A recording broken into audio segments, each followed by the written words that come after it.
இன்றைக்கான tarot card of the டே என்ன வருதுன்னு நம்ம பார்க்கலாம். ஸோ இன்றைக்கான கார்டு என்ன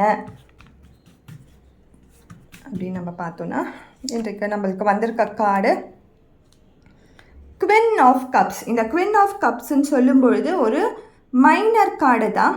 நம்மளுக்கு ஒரு ரெஸ்பெக்ட் இருக்கிற இடத்துல நம்மளுடைய தாட்ஸை நம்ம இம்ப்ளிமெண்ட் பண்ணணும், சொல்லணும்.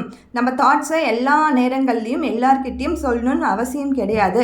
ஒரு சம்பவம் நடக்கும் பொழுது நம்மளுடைய உள்ளுணர்வும் சொல்லும் இந்த விஷயத்தை நீ சொல்லு அப்படின்ட்டு. பட் அது எடுபடுற இடத்துல சொன்னால் மட்டும்தான் அதுக்கு வேல்யூ இருக்கும். இல்லைன்னா நம்மளுக்கு தான் அது ஹார்ட் ஹர்ட் ஆகிறதுக்கு நிறைய வாய்ப்புகள் இருக்கும். புரியாத ஒரு விஷயத்த புரியாத ஒரு மனிதர்கிட்ட சொல்லி சொல்லி சொல்லி என்ன பிரயோஜனம் இருக்குது?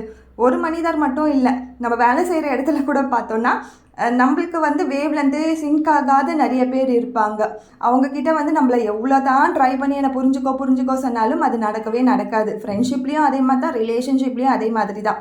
உங்களுக்கான டிக்னிட்டி, உங்களுக்கான ரெஸ்பெக்ட்ன்றது உங்கள் கையில் தான் இருக்குது. அதை மற்றவங்க கிட்ட கொடுத்துடாதீங்க.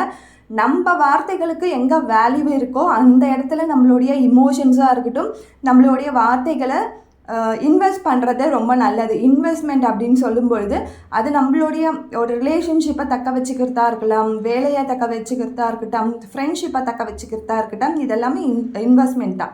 இந்த லூஸ் டாக்ஸ் அப்படின்ற ஒரு விஷயத்தை கம்மி பண்ணிவிட்டு இமோஷன்ஸை எல்லா இடத்துலையுமே இமோஷன்ஸை நம்ம வெளிப்படுத்தணும்னு அவசியம் கிடையாது. எங்கே நம்மளுக்கு அந்த இமோஷன்ஸை காட்டும்போது வேலிடாக நம்மளை வேலிடாக நடத்துகிறாங்களோ அந்த இடத்துல நம்ம இமோஷன்ஸை காட்டினா போதும்.